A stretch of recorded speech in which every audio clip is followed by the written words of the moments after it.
All right, let's get more on the situation there. And the Group Executive for Corporate Affairs at Impala Platinum, Johan Theron, joins us for more. Very good evening to you, sir. Thank you so very much for joining us here on SABC News. Good evening. All right, so it seems there's some sort of, I would say, copycat sort of behavior.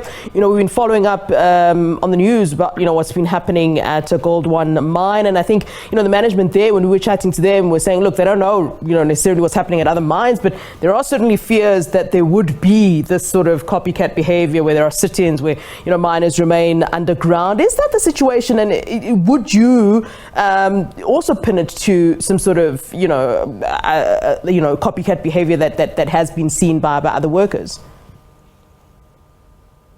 Yeah, look, it's not unusual for workers to have issues. What is unusual is when they are represented by a majority union, for those issues not to be presented to the company in the normal way, but for employees to take the safety of other employees in their own hands and to break the law and commit themselves through process action, which clearly puts life at jeopardy. Yeah, and you've threatened criminal charges as opposed to, one might think disciplinary action. If I seem to remember, Gold One Mine, in fact, threatened dismissals and in some cases, in fact, did dismiss some of the employees. Why criminal? Yeah, look, I think it's important to counterbalance that. So we've made it firstly clear that our doors are open. To the extent that there are issues, workers, union, our doors are open. And all issues are open for discussion. I mean, that's just how we do business. What is problematic is when people break the law, break safety protocols, put other people's lives at jeopardy. The mining industry has come a long, long way to prioritize safety. And I think that goes around. It's important that that be done by everybody. You say that, your doors are open and that, the workers didn't go through normal channels to express their problems. But, one would think that, the measures that they're taking now are taken due to the fact that, they've exhausted all other remedies that were available to them. I mean, for example, they have been quite clear about what some of the issues are. They're saying that they're striking over something called employee share schemes and pension funds. That's after, the mine was bought by Impala. How much do you know about that? And the fact that we've got that information as the media means that you've got the information as the managers. So there is something that they have been communicating clearly. No, so there's been talk amongst themselves, and certainly we've been privy to that. They've been talking to the media, and we certainly know and understand what those discussions are about.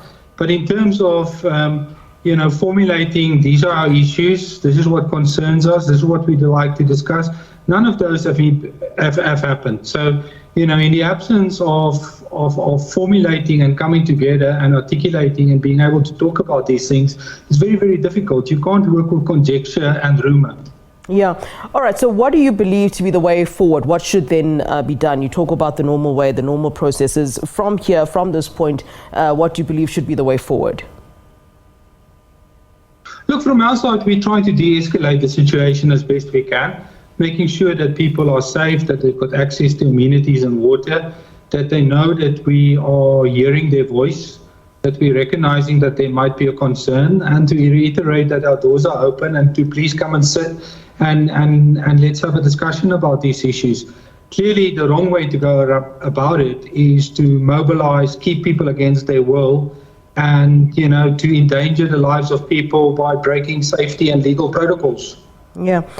We understand that earlier in the year, Impala Platinum gained control of smaller rival mine, Royal Bafokeng Platinum, and this then frustrated some of the workers, and there was some confusion, we understand, with the employees who felt that, they'd been kept in the dark about this and that, certain things were being done behind their backs. Can you maybe shed some light on that so that maybe we can get a full idea from the side of Impala Platinum as to what exactly, is the situation there?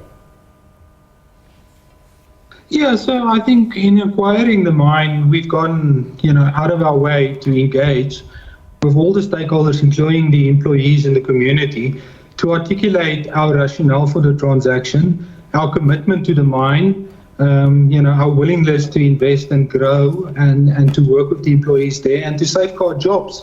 as best as possible. So I don't think, there's fair criticism in terms of being kept in the dark. But certainly, our door is open, and to the extent that people are confused, we are willing to talk about that.